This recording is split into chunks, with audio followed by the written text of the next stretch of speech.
ng bayan, maasahan anumang panahon. Magandang araw po sa ating lahat. Narito ang update sa lagay ng panahon ngayong araw ng Biyernes, May 3, 2024. Ngayong araw ay patuloy na iiral ang napakainit na panahon sa halos buong bansa. Magpapatuloy ding mararamdaman ang danger level na heat index sa maraming lugar.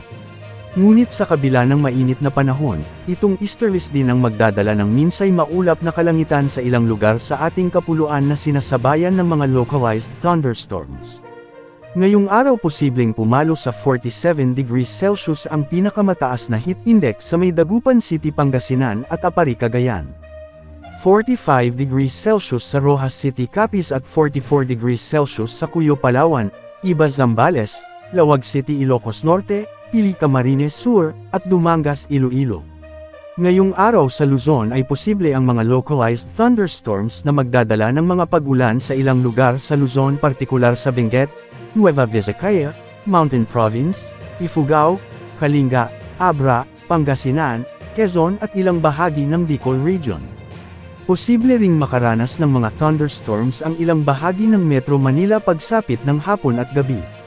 Samantala sa bahagi ng Visayas at Mindanao ay magpapatuloy naman ang bahagyang maulap hanggang sa maulap na kalangitan ngayong araw, ngunit posible pa rin ang mga isolated rains sa ilang lugar. Posible rin ang mga thunderstorms sa hapon at gabi sa bahagi ng Palawan, Capiz, Leyte, Cebu, Leyte Provinces, Samar Provinces at Bohol. May mga kalat-kalat din na pag-ulan sa Zamboanga Peninsula, ilang bahagi ng Davao Region at Sorsogon. Samantala, banayad pa rin naman ang mga karagatang sakop ng bansa at wala namang nakataas na gale warning sa anumang karagatang sakop ng ating bansa, kaya malaya ang mga mangingisda at may sasakyang pandagat na maglayag. Samantala may namamataan naman tayong isang potensyal na sama ng panahon na mabuo sa karagatang Pasipiko at posibleng lumapit sa ating bansa. Narito ang outlook o wind simulation mula sa GFS model at ECMWF model. Yan ang update sa lagay ng ating panahon. Ito po ang weather update ng bayan, maaasahan anumang panahon.